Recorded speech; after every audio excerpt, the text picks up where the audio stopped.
So once we get down to kind of the end of our rules education portion of our winter season, the first part of our rules education season is really focused on some more basic stuff, free relief, penalty relief, how the game is played.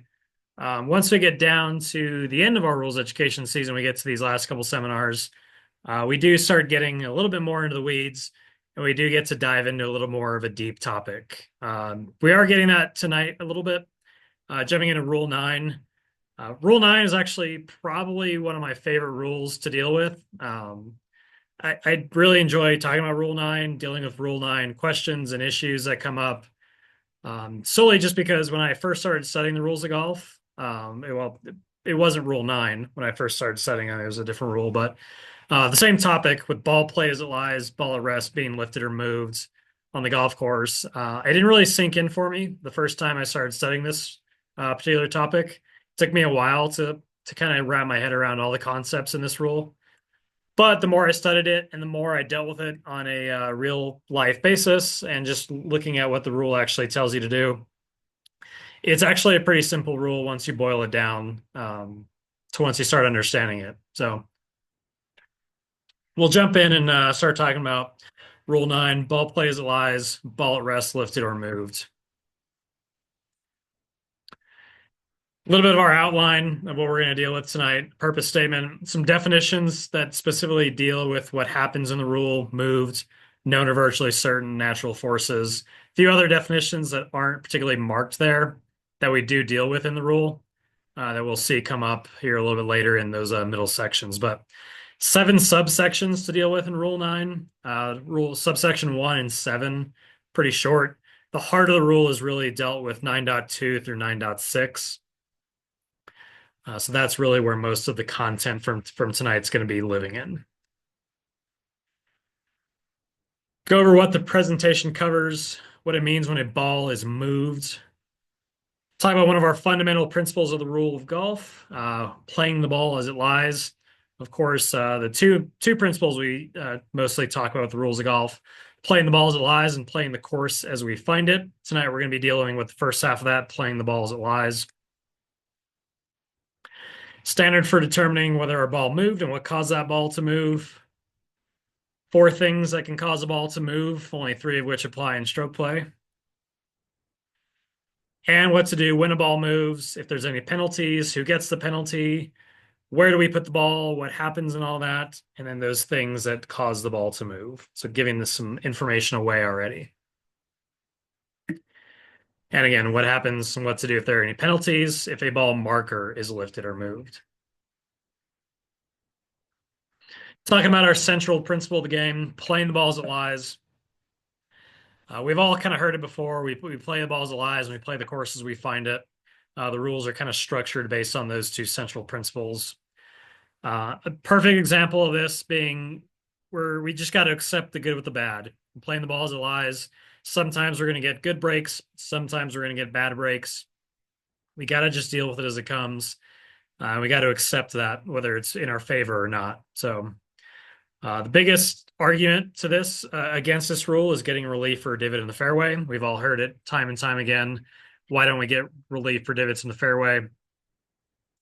Understandably, that we get a bad lie in the fairway. We don't think we should get a bad lie in the fairway because we've hit a good shot, and why should a good shot get penalized or punished for ending up in a divot? So the two parts of that is that if we're going to get a bad lie in the fairway, should we be entitled to a good lie in the rough? And if we're going to eliminate a bad lie in the fairway, do we eliminate positive results in the rough, and the vice versa? Which again, going back to the principle of playing the ball as it lies, and we got to accept the good with the bad. If we're going to accept a bad lie in the fairway, we're going to have to do an equal thing for the rough. So not necessarily we're going to get relief for that lie in the fairway. If we're going to get relief for lies in the fairway and changing bad lies to good lies, if we get a good lie in the rough and a good break in the rough, we should be throwing that ball back in the trees or stomping it down to cancel out what we do in the fairway. So again, not to get too argumentative about our divots in the fairway rule, but just kind of outlining the background of playing the ball as it lies and why we have that central principle of the game. Purpose of this rule, talking about when a player's ball comes to rest, move from natural forces, we're normally going to play the ball from its new spot. Move by anyone else, any person, outside influences, we're going to normally replace that ball on the spot. Got to take care of when our ball is at rest in play. If we cause our own ball to move, an opponent's ball to move, normally there's going to be a penalty attached with some exceptions as well. First part of the rule, again, we kind of already talked about this in our purpose statement, but we're going to play that ball as it lies wherever it comes to rest on the course. Once that ball is in play, accepting the good or the bad, whatever's in our favor, but we're going to play that ball as it lies. Of course, like the rules like to do, the rule's going to tell us one thing and then give us a whole bevy of exceptions on when we're not going to do what the rule is telling us to do. So normally we're playing that ball as it lies, except when the rules are either requiring or allow us to play the ball from another place on the course, such as in taking relief for something. We have an example there of a player taking relief from a penalty area. So in this case, we're not playing the ball as it lies. We're moving that ball somewhere else, and then we're going to play it somewhere differently. Rules are going to allow us to do that.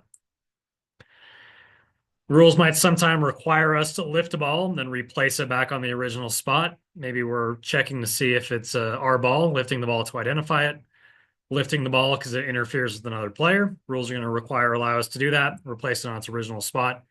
In that case, it's a variation of we're not playing the ball as it lies. We pick the ball up for some reason and then putting the ball back down. So before we get into what happens when a ball moves or what causes the ball to move and what do we do when that happens, this small piece of it is not in the heart of the rule. It's still in this first little section of 9.1. The easy way and what really helps me click with this rule of what to do when a ball moves, what are we doing with the ball, what happens, is there a penalty, all of those things. What really helps me in clicking this information for me in my head and getting this rule right most of the time is that when a ball moves, 99% of the time, if we put that ball back where it moved from, we're going to get the rule right. We have done what is required of us to do. If we are putting the ball back where the ball previously was 99% of the time. That really small 1% of the time, where we're not putting the ball back, we're either playing the ball as it lies or playing it from its new location wherever it gets moved to. That piece of the rule is what we either do have to remember or we either have to identify that something has happened and we need to do something different. So this is part of that first piece of that small 1% is what do we do when a ball starts to move or does move during the backswing for a stroke? Before we get into that, we're going to jump into what does it mean when a ball has moved? Because before we even start identifying if a ball has moved or what to do when a ball has moved, we have to know when the rules have told us that a ball has moved. So simply when a ball at rest has left its original spot and come to rest on any other spots, whether that can be seen by the naked eye, if it has to be seen by the naked eye, but it doesn't matter if anyone has seen it or doesn't see it. And we'll see that second piece of that with another definition, that whether or not anyone actually sees it do so. Another definition in this rule is going to trigger what tells us that. But the key part of that definition is that it has left its original spot, it's come to rest on any other spot, and can be seen by the naked eye. So I don't know if anyone caught that little animation to the side of the screen there. I'll back this up again real quick. It shows two examples of balls moving. We have our top ball that has gone over there, and it has come to rest on that spot. We have a ball that has moved there, come to rest back on the original spot. The top ball has been moved because it has left the original spot and come to rest on another spot, and we can see that with the naked eye. That bottom ball, even though it left the original spot, it never came to rest on any other spot. So because we haven't fulfilled that second part of the definition of moved, we're going to treat that ball as not being moved. We're going to treat this whether it goes up, down, left, right, north, south, east, west, whatever movement or whatever direction that ball is moved, we're going to treat that ball as being moved. If that ball wobbles, sometimes we refer to this as oscillating, and it just stays on or returns to its original spot, never coming to rest on any other spot from where that ball originally started. Again, we're treating this ball as not being moved. So now we've seen the definition of when a ball has been moved. or how we're treating a ball being moved, we can see the first part of this about what to do when a ball moves during the backswing of a stroke. And if a ball moves or begins to move after the player has either began the stroke or begun the backswing for a stroke, and then the player goes on to make that stroke. So a stroke is being made in this scenario. You see an animation there. Player begins to make a putt. That ball slightly moves. Then that player goes on to strike that ball, completing that stroke. The ball is not being replaced. So again, the 99% time in this rule, we are replacing the ball back to its original spot. This is part of that small 1% where we're not replacing that ball back to its original spot. We're not replacing the ball in this case, no matter what caused it to move. And we're just going to play that ball from wherever it comes to rest after the stroke. We're just going to play the ball as it lies. So that's the first part of that small 1%, where one, we're not replacing it, and we're doing something else with it. We're going to play the ball as it lies. If the player caused that ball to move once we started that backswing or the stroke, or we have something else that's going to trigger a penalty, we're going to flip to another rule to figure out if there's a penalty that triggers here. We have a penalty statement that calls out a wrong place in breach of this rule, and we're going to get the general penalty, two strokes and stroke play, loss of hole and match play for playing a ball from a wrong place. Simply, how do we get this penalty with this piece of this rule? Well, we saw on the previous slide, if the ball moves during the backswing or the stroke, and we go on to make that stroke, we're not replacing that ball. We're playing as it lies. Well, if we go on to replace that ball back to where it originally was and not play the ball as it lies, we're going to get a penalty for playing from the wrong place here. So that's how that penalty triggers in. We'll keep moving here just to make sure we get to the heart of this rule, which we're going to jump in here with 9.2 through 9.6 being the major meat of Rule 9. But with knowing the definition of ball being moved and knowing that the ball, one, has to move from its original spot, come to rest on any other spot, and be seen with the naked eye, we now have to decide whether the ball moved and what caused it to move. And deciding whether the ball moved, we saw the definition of ball moved being treated as a ball that has left its original spot, come to rest on any other spot. So if we have that, and we have this knowledge or virtual certainty that it moved, then we're going to treat the ball as being moved. See a video there where a player moved that ball. Let's play that video again just real quick so you can see that again. Player walking by, accidentally kicks that ball. It can be pretty clearly seen that that ball moved. It was somewhere previously at spot A, and it came to rest at spot B somewhere else. So we have some pretty clear evidence there that that ball was moved. What we need to know when we're talking about this little piece here with this known or virtually certain, what does it mean to be known or virtually certain for a ball to be moved? Simply having knowledge of virtual certainty is just the standard for deciding what happened to a player's ball. A lot of us use this commonly when we're figuring out if a ball's in a penalty area. If we have knowledge of virtual certainty that a ball is in a penalty area, we either know that it is because we saw it go in a penalty area, or someone told us that, or we hit into an area that it could be no other place that ball is other than the penalty area. We're using this same standard for deciding whether a ball moved.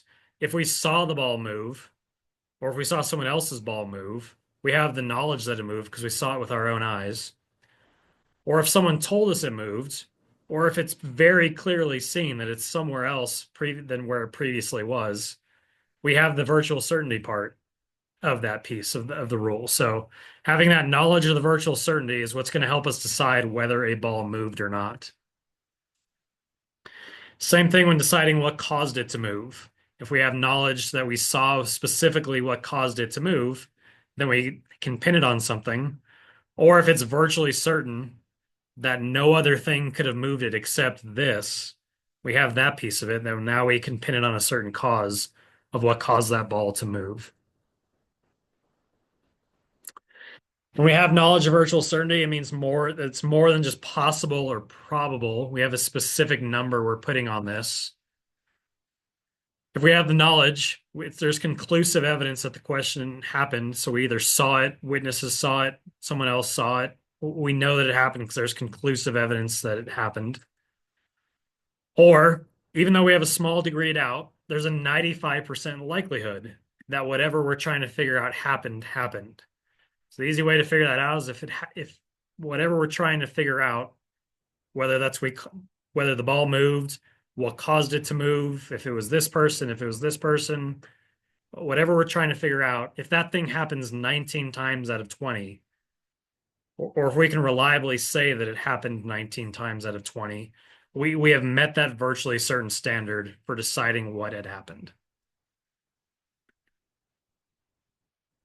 Gathering all reasonably information to get to that standard, everything the player knows, everything the player's caddy knows.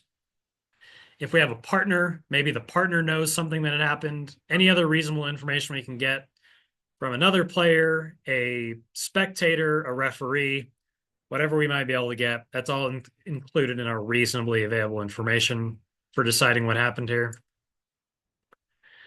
If for some reason we're searching for a ball and we need to decide what happened to a ball when we're searching for it, only information discovered within our 3-minute search time for that ball is going to be considered whether we have knowledge or virtual certainty.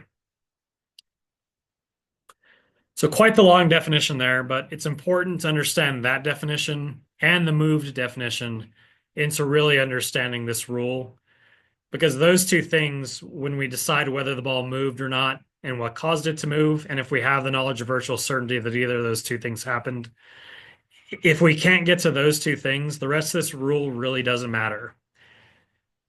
Because if we don't have the knowledge of virtual certainty that it moved, and we don't know that the ball moved, then really the rest of the rule is mute because we don't have a ball that's moved, and we don't really need the rest of the rule because we have a ball that hasn't moved. So understanding when a ball's moved, what caused it to move, and if we have the knowledge of virtual certainty that those things happened, that's what's setting up for the rest of our rule to now tell us, okay, we know these things, now what do we do? So if we have a ball that might have moved, but we don't have the knowledge of virtual certainty, we're just going to treat that ball as not having moved, and we're just going to play that ball as it lies, like nothing ever happened to it. So if we remember our other video where we had the player walking by in the grass and his foot accidentally kicking the ball, we very clearly saw that that ball moved. See another video here, player addressing a ball. Play that video one more time just so you can see it, hopefully. To me, with my naked eye, I cannot get to that standard, that 19 times out of 20 standard of figuring out whether that ball moved. To me, the naked eye, maybe it moved, maybe it didn't move. I can't quite get to that standard of the ball being moved. So in this case, we're just going to treat that ball as not having moved. We're just going to play that ball as it lies. Clarification there that gives us some examples of when it's known or virtually certain that a ball is moved. When a player marks, lifts, or replaces their ball on the putting green. Player walks away, the ball rolls a short distance and comes to rest. Even though the player didn't see it, another player observed that ball moving. It's known the ball moved, the player is going to replace that ball. So again, just an example there of a ball being treated as moved. Find that clarification in our committee or in the rule 9.2a-1. Another example of a ball when it's not being virtually certain moved. We don't need to go over that. If you're interested in the clarifications, we can go look those up on our own time. So when we have met that first part of our checklist, that we have a ball that is moved, we know that the ball is moved because we have the knowledge of virtual certainty. So we've checked off the first part of our checklist here. Once we have that first check mark checked, now we need to decide what caused that ball to move. And when a player's ball at rest is treated as moved, we need to pin it on one of those 4 things that have caused a ball to move. Because one of those 4 things is going to tell us we're going to play the ball from its new spot. And those other 3 things are going to tell us we're going to bring that ball right back to where we were. So one of those 4 causes is playing into that other small 1% of when we're not replacing the ball in this rule. Those other causes, we're just going along with the 99% of the time and replacing the ball back to where it was. Those things are also going to tell us if there's a penalty or not. So again, we need to start checking off some boxes here to figure out what to do. Rules are recognizing only 4 possible causes for a ball to at rest that is moved. We have natural forces such as wind or water. The player's actions, including the actions of the player's caddy. And if we have a partner form of play, that's also going to include our partner and our partner's caddy in this case. The opponent's actions in match play. This is not in stroke play because opponent is a match play only term. So this is only a match play thing. But the opponent's actions in match play, including the actions of the opponent's caddy. And again, in a match play form of play where there's partners involved, the opponent's partner and the opponent's partner's caddy are included in that piece as well. And then finally, an outside influence, including any other player in stroke play, spectators, animals, anything that could be classified as an outside influence, part of the last piece of that puzzle. So again, 4 possible causes of what could cause a ball to move. Only 3 of those applying in stroke play, adding in the opponent's caddy, and opponent's partner and a partner's caddy in those partner forms of play when we're dealing with match play. One more definition, or maybe 2 more definitions here, but another definition to deal with as we start to get into these causes is natural forces. Simply just the effects of nature, such as wind, water, or when something just happens and nothing else could have made that happen, but the effects of gravity. So wind, water, the effects of gravity. And there's our call outs to those partner forms of play where the partners are treated, those partners' actions are treated as the same as the player.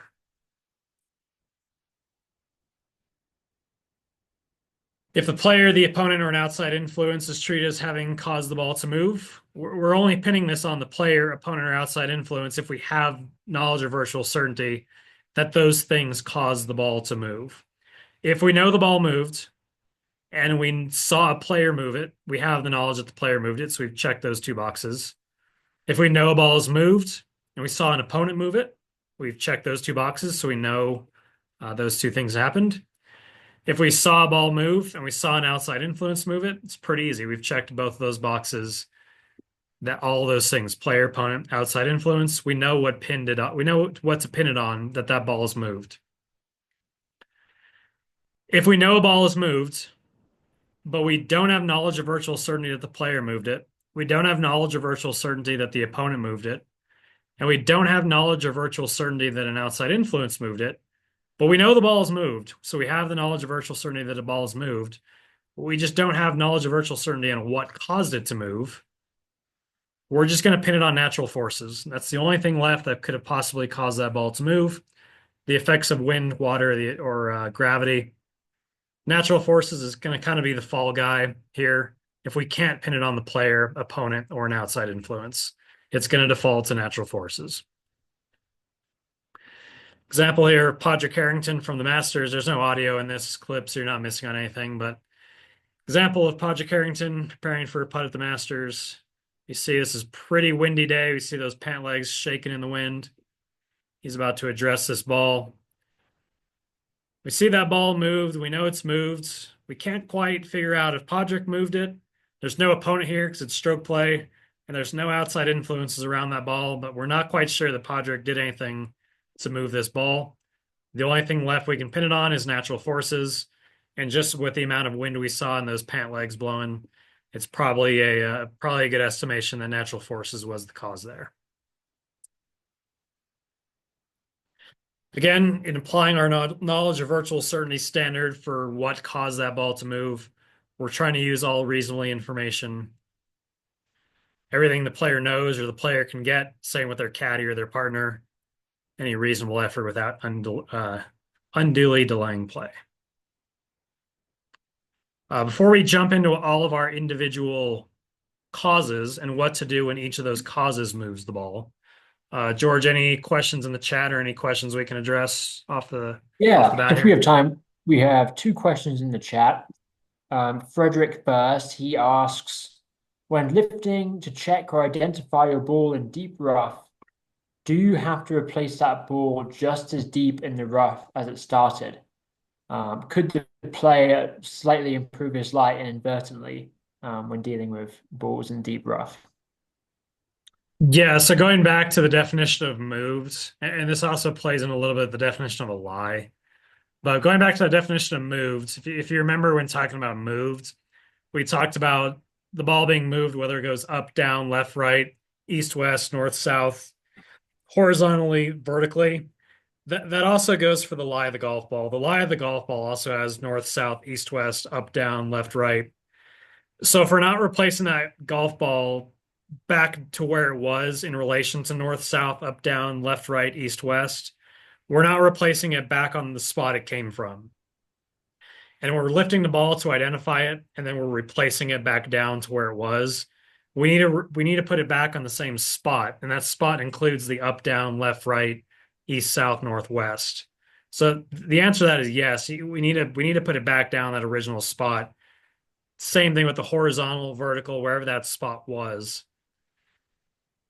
That piece we need to get back down because that the lie includes that horizontal, vertical aspect of it. Super. And secondly, from Mike, he asks if a ball moves a split second before the ball is struck by a stroke, is there any penalty for imposed for hitting a moving ball or playing a ball from the wrong place? No, so going back to our first part of this rule in 9.1, where it talks about if that ball moves after we've either begun the stroke or begun the backswing for the stroke. So once the player starts to take that club away in making a stroke. After that point, if a ball moves, we're not playing a moving golf ball. We're only playing a moving golf ball if that ball is moving or is moving, and then we begin to take the club away to begin the stroke. If that ball starts to move after we've begun the process of making that stroke, then we go on to make that stroke. We're just going to play that ball as it lies, or whatever the result of that stroke is going to be. We're going to accept that stroke, play the ball wherever it comes to rest. Whether or not we cause that ball to move is where the penalty triggers in. If the player did nothing to cause that ball to move, again, we're going to treat that as it was moved by natural forces, no penalty. And then again, we're just going to accept the result of that stroke and play the ball as it lies. If we start that backswing and then something we do causes that ball to move, something the player's actions did cause that ball to move, then we're going to trigger in a penalty because the player was the one who caused that to move. But the playing the moving ball portion of that, as long as that ball begins to move after we begin the backstroke of the swing or after we begin that process of the stroke, it's not a moving ball or playing in the wrong place or anything like that. Thank you. Yep, that's all we have for now. Great.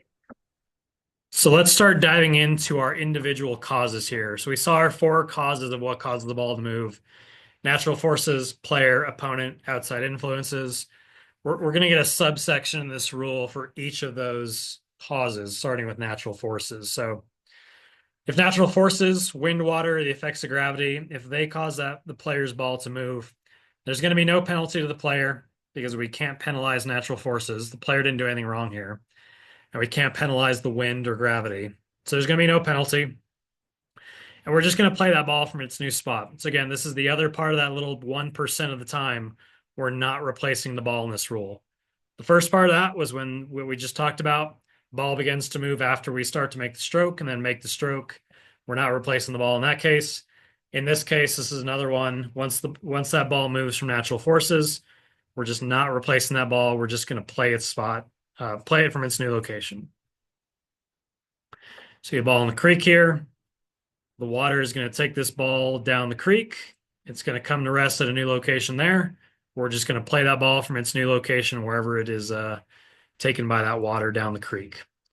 Same thing with the example. If you're in the middle of the fairway and you're waiting to play your shot and you're just standing there not doing anything, and a gust of wind comes and blows your ball 2 yards closer to the hole, we're just going to play that ball with those 2 yards closer where the wind blew that golf ball.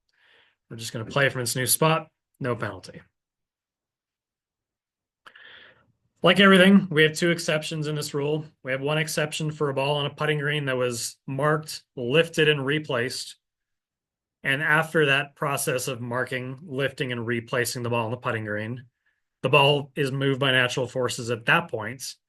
Then we are bringing the ball back to where that ball was marked and lifted from. So this has happened a couple times on the PGA Tour over the last handful of years. The example here is Billy Horschel in 2016 Masters. In this case with Billy Horschel, and almost 10 years ago at the Masters, this exception didn't exist. So Billy Horschel was a little bit SOL with this case because in this case we were just still treating the ball moved by natural forces and we're playing it wherever it ends up. But this exception now existing with the ball being lifted from the putting green, being replaced back on its spot where it was lifted from. Think of this as when a ball is marked and lifted from the putting green, it is owning that spot. Until that ball is marked and lifted, it doesn't own anything just because it's on the putting green. It doesn't own anything. It's only owning that spot once it has been marked and lifted from the putting green. Once it owns a spot on the putting green, no matter what moves it, we're always bringing that ball back to where it was previously marked and lifted from. So again, there we go. See the text of the rule. After the player lifted the ball and replaced the ball back on the spot, if it moves from natural forces, we're just replacing it back on the original spot. And even though natural forces is the example here, it's true no matter what caused it to move. Keegan Bradley kind of got dinged on this one last year. This exception did exist when Keegan Bradley got dinged on it. But what Keegan Bradley did was he had a ball in a putting green. He put his mark down to mark that ball, but he hadn't lifted it yet. So he put the mark down, then natural forces moved it. And at that point, Keegan Bradley's ball didn't really own anything yet because even though he had a mark down, he hadn't lifted the ball and then replaced it. And that's kind of the key to this exception is the ball needs to be lifted and replaced. Keegan Bradley hadn't lifted or replaced the ball yet. He just had the mark down. Having the mark down on the ground doesn't really do anything. All it really does is allow you to lift the ball. The actual lifting and replacing of that golf ball is what is kind of triggering this exception. Having the mark down there really isn't doing anything in this case. With Keegan Bradley, he had the mark down. Natural forces moves that ball. Instead of what he should have done is play that ball from its new location, like the default in this rule tells you to do with natural forces. Keegan Bradley replaced that ball back to where his mark was, played from there, played from a wrong place, and unfortunately got a 2-stroke penalty. But because he had not lifted and replaced the ball, he had not owned anything yet, and this exception did not apply to his situation. So that's our first exception. I'm going to skip that video because it really isn't adding anything to our conversation here. It's just kind of reiterating what we already know with natural forces. Second exception to this rule came into effect in 2023 as a result of a few scenarios on the PGA Tour that had happened in 2021 and 2022. So this did come into effect in 2023. Has been part of our rules for the last couple of years, but this talks about when a ball at rest must be replaced if it moves to another area of the course or if it moves out of bounds after being dropped, placed, or replaced. So typically after a relief procedure. The two times I can think of this, what triggered this rule being changed was they both happened in Phoenix on the tour. The Waste Management. First one was with Ricky Fowler. Second one was with Charley Hoffman. But same golf course, same tournament, 2 different players, I believe, 2 different years as well. Typically with this exception is that, if we've taken relief for something, whether in this scenario with Ricky and Charley it was a penalty area, but if we've taken relief for something and we drop a ball, we place a ball, we've replaced a ball, we've done something to take a relief to get our ball out of our hands back on the golf course.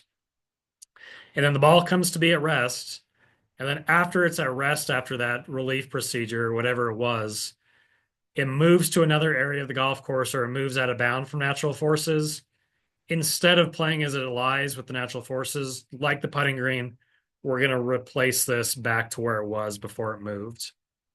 So the Ricky scenario, he had taken relief from a penalty area, dropped that ball from a penalty area, walked away from it, and then once it was at rest after he had dropped and taken his relief from the penalty area, it rolled back into the penalty area.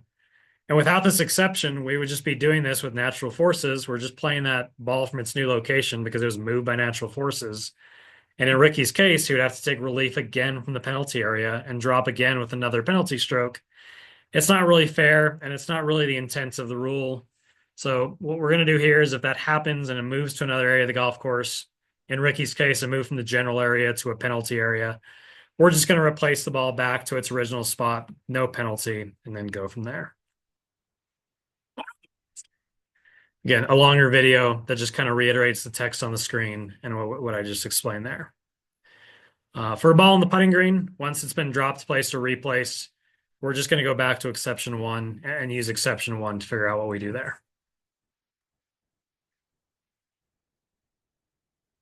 Another call out to playing from a wrong place in breach of this rule with a general penalty attached to it. As we're going to see as we move through the next, I think, 4 subsections here, we're going to see this call out to wrong place in breach of the rule with general penalty attached. We're going to see this at the end of every single subsection in Rule 9.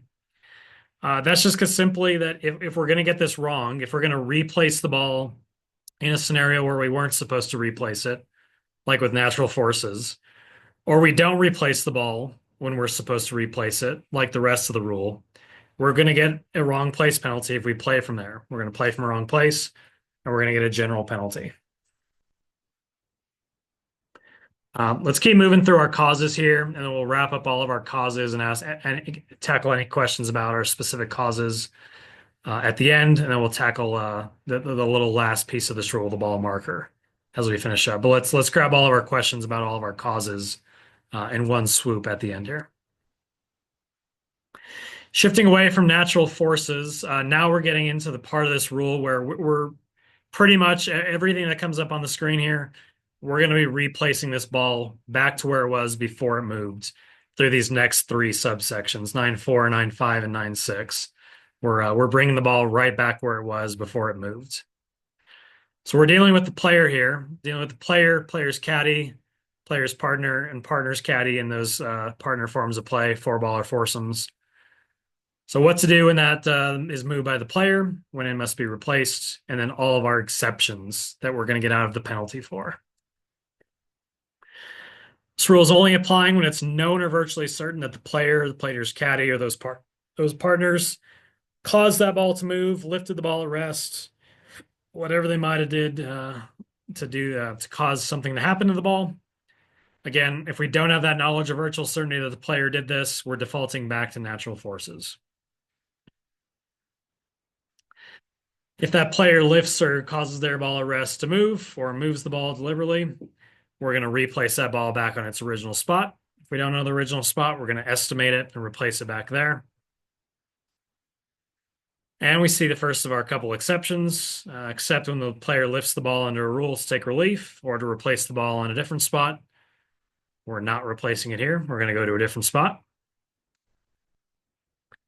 And from the first part of our rule, when the player has begun the stroke or the backswing for a stroke, then goes on to make the stroke after that ball begins to move, we are not replacing on that original spot.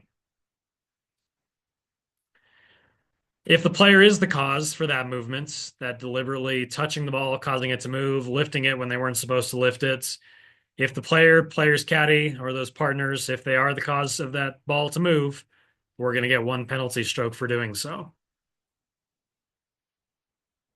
I see a player lifting that ball there. That player was the cause. Maybe they weren't allowed to lift it or move it in that case. We're going to get a penalty there. Except in 5 cases where even though the player or the player's caddy or somebody affiliated with the player was the cause of the movement, there's going to be 5 exceptions that allow us to take the penalty away, and we're not going to apply a penalty here.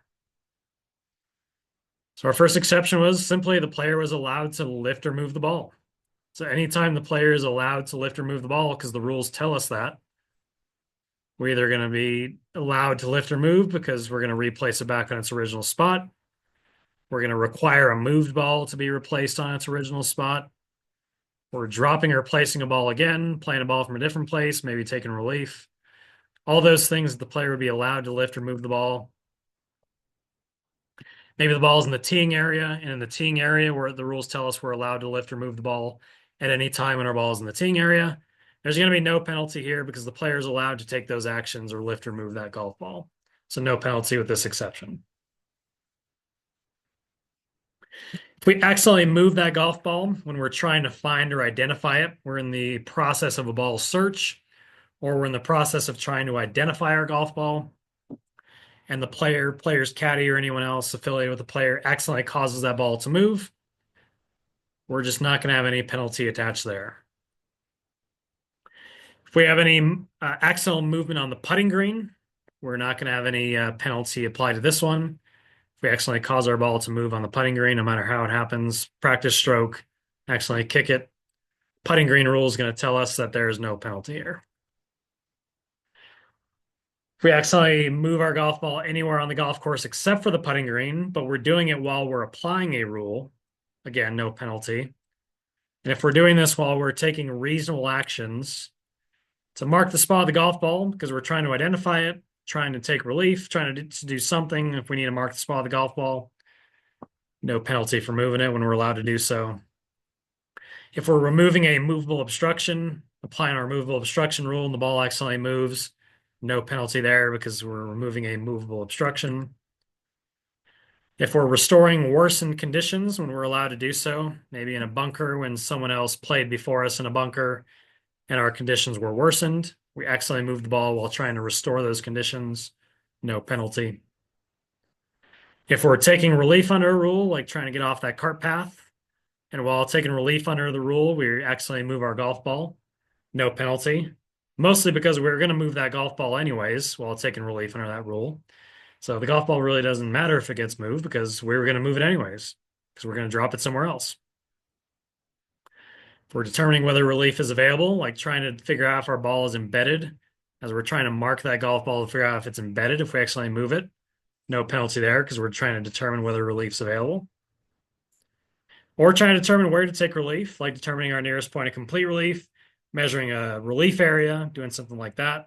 No penalty if we accidentally move the golf ball. And there we go. Measure under a rule. Maybe trying to decide the order of play, who's away, who's first to play, measuring a relief area like I mentioned. No penalties there for any accidental movement while we're trying to do those things. Reasonable actions. That's what's included in this rule. And two clarifications that apply to this exception. Final exception is that if a ball moves after coming to rest against a player or equipment, if the result of a stroke or dropping the golf ball, if that golf ball comes to rest against the player's equipment, and then we move ourselves away from the golf ball or move the equipment away from the golf ball, there's not going to be any penalty if the ball moves as a result of that. We're just going to put that ball back where it was, no penalty. So we have a player, she's dropping in a relief area there, and we're about to see her drops that golf ball drops in the relief area, stays in the relief area, just comes to rest against her foot. If she moves her foot and that ball just moves slightly, no penalty. We're just going to move that ball back to where it was up against her foot, move ourselves out of the way, and then play on from there. Again, what can we get wrong and get ourselves a general penalty with this rule? We're just going to play that ball as it lies instead of replacing it when we were supposed to replace it. If we do so, another wrong place, another general penalty. If we fail to replace a moved ball under this rule, and we get a penalty because we're the ones who moved it, so we're getting the one-stroke penalty for us being the cause of the movement, and we don't go on to replace that ball, we just play it from its new location wherever we moved it to. This piece of this rule is going to tell us we're only getting the general penalty. We're just wrapping up that one-stroke penalty into this general penalty, and we're just going to give the player the general penalty here. Quantity discount, this is a 2 + 1 = 2.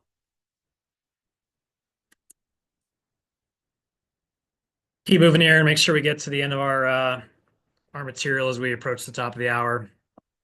We're going to see a lot of the same things here with our opponent in match play as we did with the player. Only applies when it's known or virtually certain that the opponent or the opponent's caddy or those people affiliated with our opponent was the cause of that ball being moved.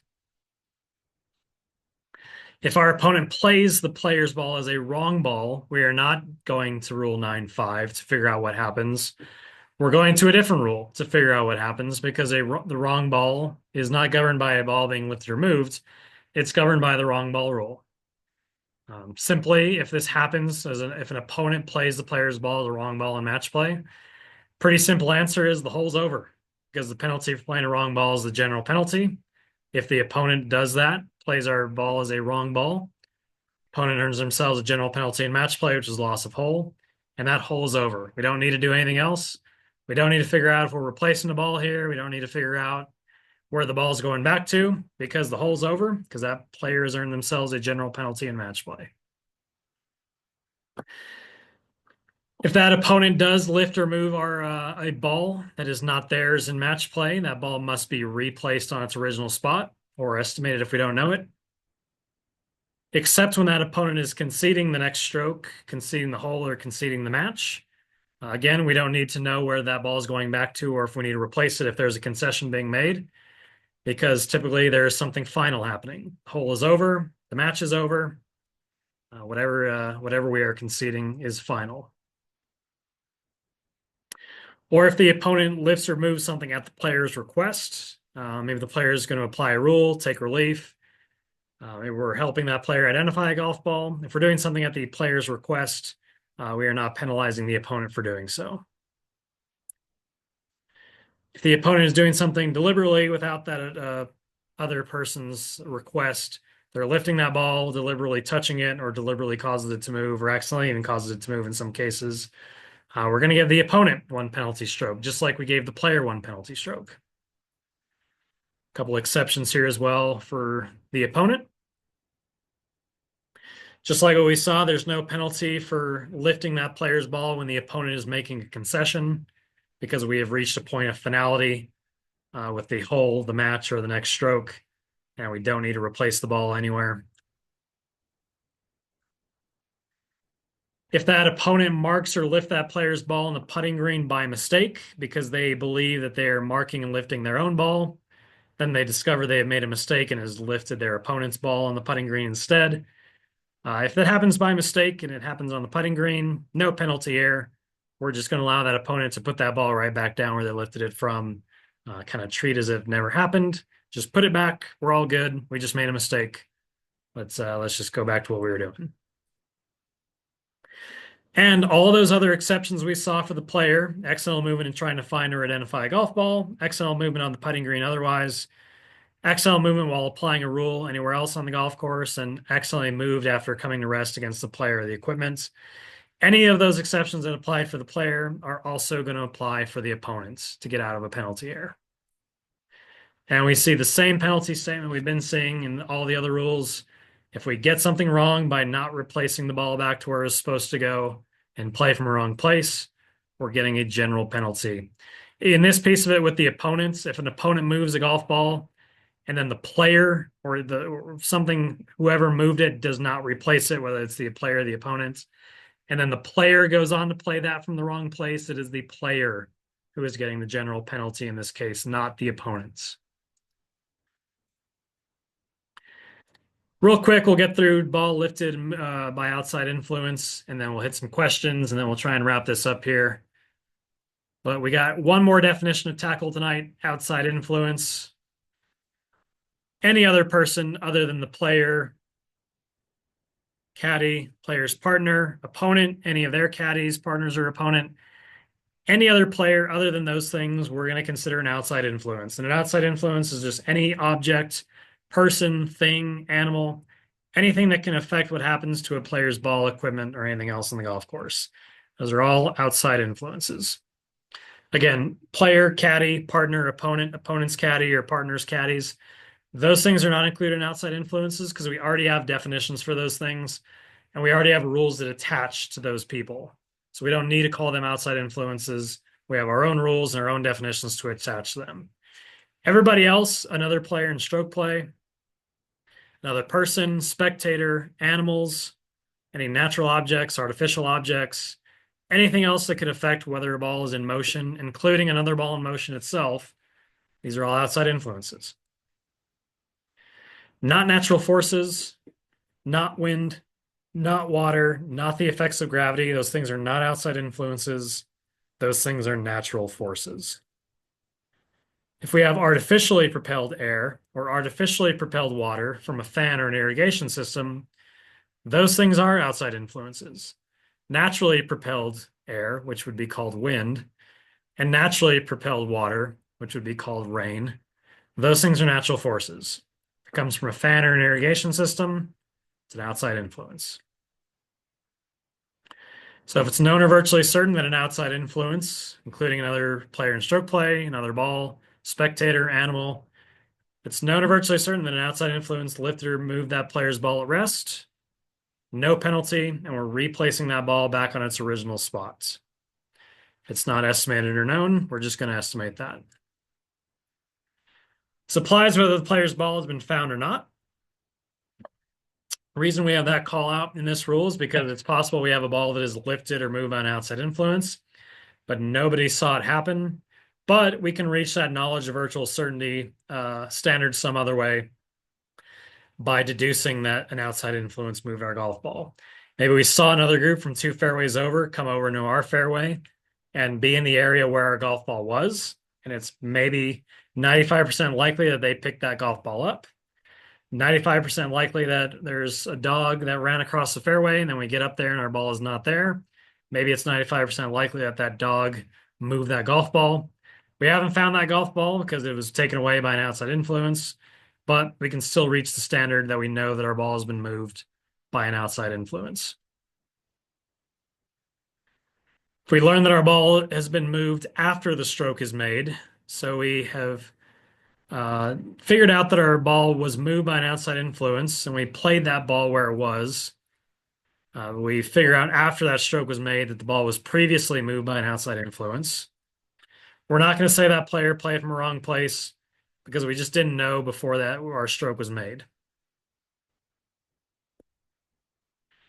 If we can't reach that knowledge of virtual certainty standard, that the ball was lifted or moved by an outside influence, and we can't find that golf ball, we can't find it within 3 minutes, and we can't get that information within 3 minutes that it was moved, we're going to treat that ball as being lost. We're going to have to take stroke and distance relief and go back to where we last had a ball in play. If our ball is played by a wrong ball by another player, again, we're going to the wrong ball rule. It's not necessarily governed by an outside influence moving it. We're going to be going through the wrong ball rule, figuring out what to do there. But again, we're mostly going to be replacing a ball back to where our ball previously was. Same penalty call out for a ball moved by an outside influence. If we have a ball moved by an outside influence and we don't replace a ball or another ball back to where it previously was and we play from there, we're going to get that general penalty for playing from the wrong place. Real quick before we just cap it off with ball marker, and ball marker is very simple. It'll take 2 seconds here. Before we cap off tonight, George, any questions relating to any of those 4 causes specifically? Not specifically to those causes. We had one question from Jim, if you have time, super quick. He's asking, what if in 2-man match play, so I presume either foursomes or 4-ball, one player hits the wrong ball? Is the hole over? Yeah, I mean, I guess it depends what form of play it is in 4-ball or foursomes. If you have foursomes match play, where 2 players are playing 1 ball, and and someone hits a wrong ball, the side loses the hole because you have 2 players acting as 1 unit in foursomes. So the side would lose the hole in match play if someone hits a wrong ball. In 4-ball match play, where there's 2 players playing their own ball in 4-ball, and a player plays a wrong ball, in 4-ball, the player who plays the wrong ball is disqualified from the hole, whereas the other partner can still act for the side in playing the hole and still record a valid score for the side. So in 4-ball, where 2 players are playing their own ball as part of the side, only the player playing the wrong ball is eliminated from the hole. In foursomes, where 2 players are acting as 1 side playing 1 ball, the side would be lose the hole in match play, and the hole's over for the side. So really depending on what format with a partner you're playing in match play is the result of that. Awesome. Real quick, we'll hit our last little piece here as we wrap up the last couple minutes of our presentation with a ball marker lifted or moved. And with a ball marker lifted or moved, we're following a lot of the same principles as if it was a ball itself being lifted or moved. So we're covering what happens when it's a ball marker, and that ball marker, the ball marker is there marking a ball that has been lifted from the golf course. And so it's there for a purpose. But if it's known or virtually certain that a ball marker was lifted or moved in any way, and this could be for any cause, natural forces, player, opponent, outside influences, and that ball marker was moved before the ball that it was marking for is replaced, we can either just replace the ball in its original spot or place the ball marker back to that original spot. So if the ball marker is moved, we don't have to necessarily move the ball marker back first. We can just go to just putting the ball back to its original spot and then moving the ball marker back if we want to do that. So in this case, it's giving us an option to either replace the ball first back to its original spot or place the ball marker back to the original spot where it was moved from. If the player, opponent, and match play, if those two things lift the ball marker or cause it to move, and it doesn't fall into one of those exceptions we previously talked about, player or the opponent gets one penalty stroke. An example that always sticks with me, and I really need to go back and find the scenario was, but there was a player on the tour, it might have been on the DP World Tour a handful of years ago, where two players were on a putting green. One player was preparing to putt, but the other player's ball marker was going to be in their line of play. So that other player asked the player, "Hey, can you move that mark left or right just to kind of get out of my line?" Player goes over there and does so, puts the putter head down near their ball marker on the green to move it a putter head over to get it out of this player's way, and reaches down, picks up the ball marker, and instead of moving it the putter head over to the right, picks it up and puts the ball marker in their pocket. And in this case, this was long ago enough to where the accidental movements on the putting green rule didn't exist, and this really was an accidental movement because we deliberately lifted that ball marker up from the putting green. We took a deliberate action to lift that ball up, lifted it up, put it in their pocket. It was treated as if they had lifted a ball or lifted the ball marker here. So in this case, that player got one penalty stroke for lifting their ball marker.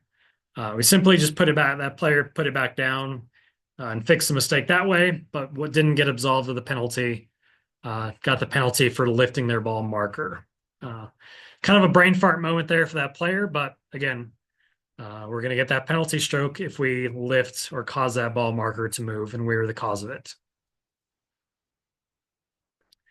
Again, all those exceptions we talked about in the player rule and the opponent rule, those are also going to apply to the ball marker if we did something that falls under one of those exceptions. There we see for the player, and there we see for the opponent. Same call out again for the ball marker being moved, and then we don't replace it back in the right spot, or we don't place the ball back in the right spot. We can get dinged for a wrong place, general penalty, 2 strokes and stroke play, loss all in match play. A lot of information there. We hit it 7 o'clock, 1 hour on the dot, pretty much. George, any final questions here as we finish up the night?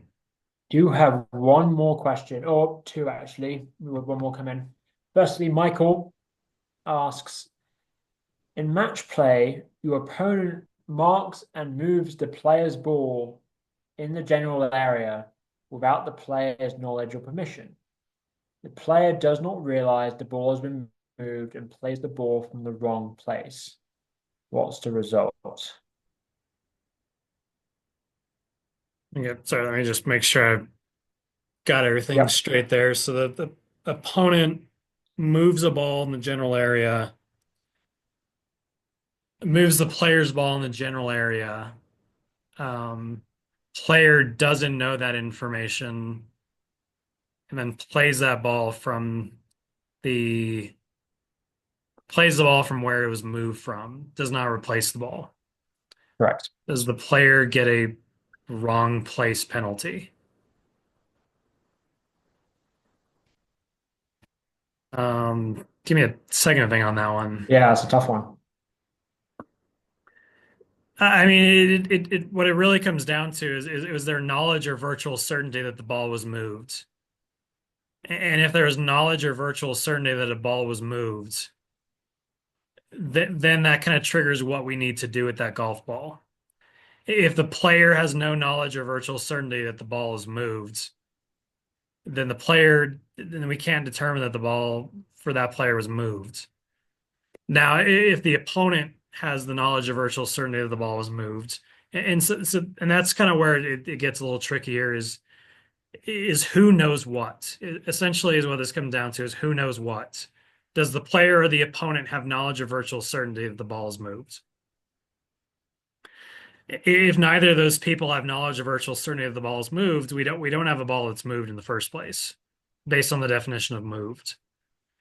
If one of those people has knowledge or virtual certainty that the ball is moved, then we start getting into, okay, what for the player themselves, what was reasonably available information to get that knowledge or virtual certainty?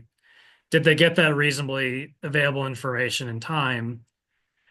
And if they did get the reasonably available information in time and before they do anything, now how do we apply that rule?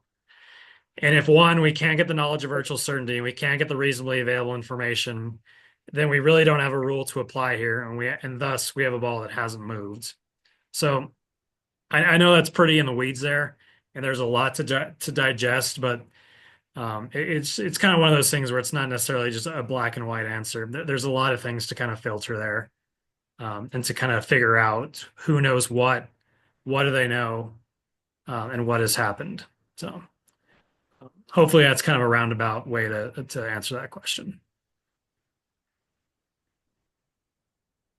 Super. I'm just replying to the other question we had in the chat, just so everyone who doesn't see it. Question from Mike is, if you have a ball on the green and you move the ball mark having replaced the ball on the green, is there a penalty for doing so? No, any accidental movement of the ball on the punching green is no penalty, and we're just going to replace that ball. Very So good. that was our last question. Perfect. I'm going to go ahead and stop our recording for now.